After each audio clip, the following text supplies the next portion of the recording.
Racikan Berita 1. Assalamualaikum warahmatullahi wabarakatuh. Alhamdulillahirrahmanirrahim. Allahumma sholli ala sayyidina Muhammad. Saya sedikit saja, tidak banyak-banyak. Pertama, proyek PIK 2 itu memang didukung dengan adanya kebijakan dan peraturan-peraturan.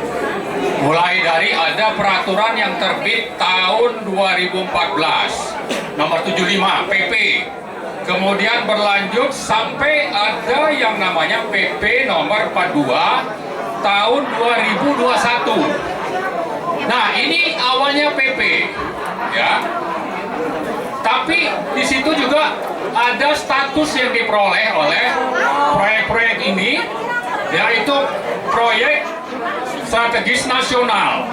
Nah, proyek strategis nasional ini mendapatkan 6 ada fasilitas-fasilitas, antara lain itu kemudahan perizinan, tapi juga ada dukungan pemerintah kalau ada masalah hukum. Rakyat boleh lapor, kata peraturan ini boleh lapor, tapi tidak diproses faktanya. Nah, pemerintah justru memberikan kemudahan dan dukungan kepada pengembang PIK 2 yang konglomeratnya itu namanya Aguan dan Antoni Salim. Ya, catat ini, musuh rakyat itu dua ini antara lain ya, konglomerat ini.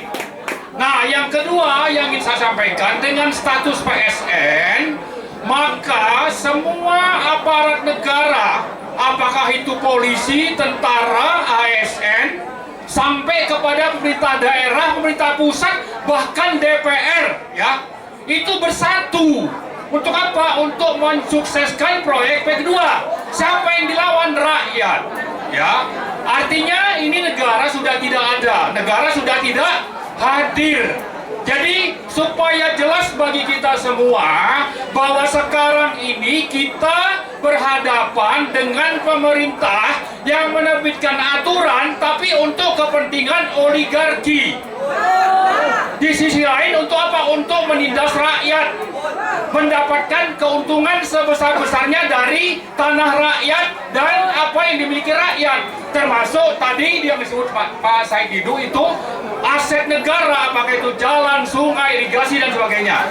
Jadi itulah yang dilakukan oleh rezim ini, rezim oligarki, memanfaatkan kekuatan yang dimiliki oleh negara, termasuk alat-alat penegak hukum dan keamanan untuk melawan rakyat untuk memuluskan proyek PIK 2. Nah, karena itu, karena negara sudah tidak hadir di PIK 2, sudah saatnya kita bangkit melawan. Ya, ini dijamin oleh Undang-Undang Dasar juga, dari 10 aturan tentang HAM itu ada 6 yang dilanggar dalam konstitusi. 6-nya itu dilanggar oleh siapa? Oleh rezim fasis pro oligarki ini. Nah, dalam kita melakukan gerakan, saya ingin membacakan 6 tuntutan kita. Ya, pertama supaya proyek PSN PIK 2, jadi bukan status PSN-nya saja, tapi proyek PIK 2-nya itu dibatalkan. Kemudian yang kedua, tangkap dan adili pengembang PIK 2, tangkap dan adili. Karena apa? Karena sudah banyak korban, ya. Rakyat sudah dimiskinkan. Yang ketiga, tuntut ganti rugi. Rakyat yang sudah banyak disingkirkan, diintimidasi, diambil tanahnya, tapi tidak ada penyelesaian. Semuanya ini bersatu, kita dukung sebagai rakyat dan minta ganti rugi kepada negara. Negara yang sudah pro oligarki tadi sebesar 10.000 triliun. Kita tuntut supaya ada ganti rugi kepada rakyat untuk supaya ini bisa selesai. Jadi mereka sudah melanggar, tidak bisa begitu saja selesai, tapi harus ada ganti rugi. Kemudian yang keempat, gugat pengembang oligarki yang sahamnya sudah terdaftar di Bursa Efek Indonesia, yaitu namanya PANI, ya, Pondok Indah Kapuk 2. PANI kode di bursanya. Ini harus kita gugat ke arbitrase internasional. Yang kelima, proses hukum para pelanggar HAM berat.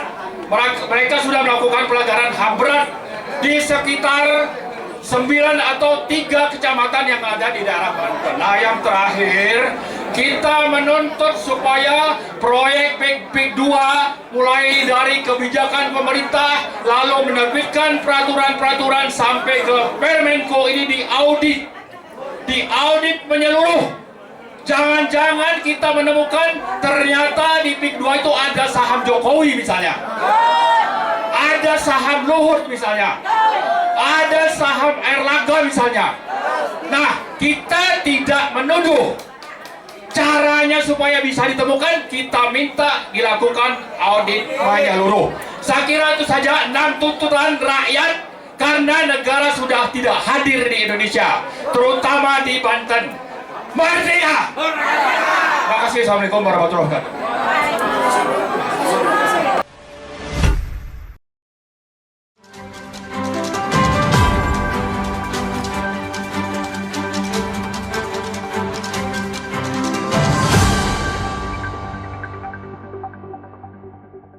Racikan Berita 1.